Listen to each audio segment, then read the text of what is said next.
Hola, bon dia. Al darrer tutorial vam veure com, quan ens trobàvem amb una equació, amb una funció que tenia esta forma, és a dir, i igual a un polinomi de primer grau, s'anomenava funció lineal i la seva representació era una recta.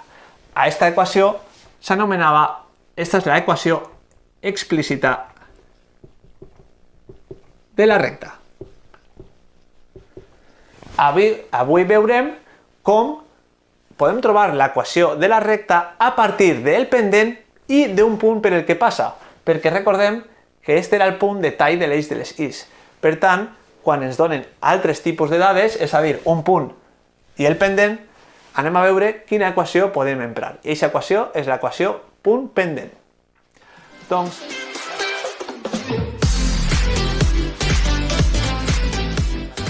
punt pendent. Doncs l'equació punt pendent té aquesta forma,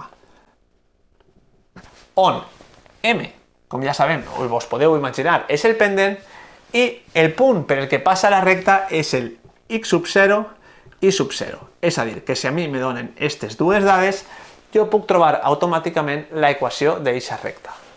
Gràficament, el que estic dient és que una recta qualsevol que passa per un punt que és el x sub 0 i sub 0 i que té un pendent igual a m, la seva equació és esta. Fem un exemple.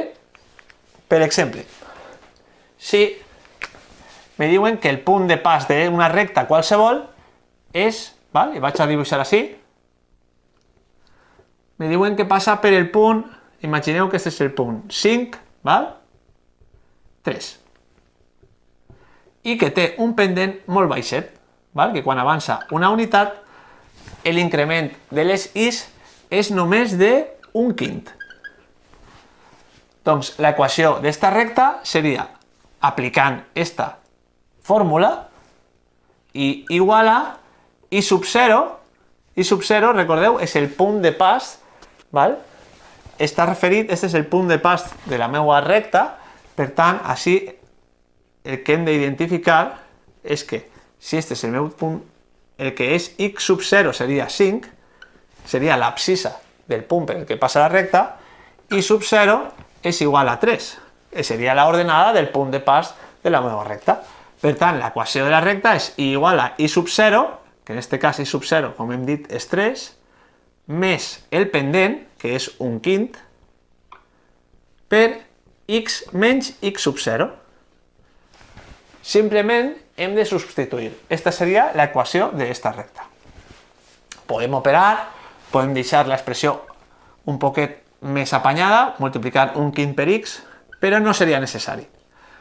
Simplement és per a que vegeu que aquesta equació, que això seria més 3 menys un quint per 5 seria 1, i me quedaria un quint de x més 2. És a dir, i és igual a un quint de x més 2.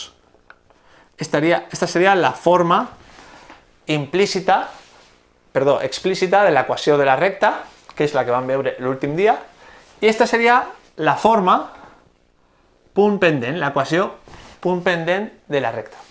Les dues són vàlides, m'aporten molta informació, perquè si jo veig aquesta equació directament ja sé que passa per el punt 5, 3 i que té un pendent d'un quint, i si m'interessa puc desenvolupar-la un poc més i arribar fins a l'equació explícita que m'informa de que el pendent, com ja sabia, és d'un quint i el tall per l'eix de les is és en el punt i igual a 2.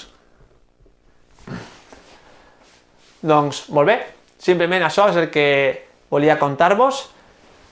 Podeu practicar, però sempre tenint en compte que el punt de pas seria els valors x sub 0 i sub 0, i el pendent és precisament este nombre. Molt bé, espero que hagi quedat clar. Si teniu algun dubte, me fiqueu un comentari. Fins al pròxim vídeo.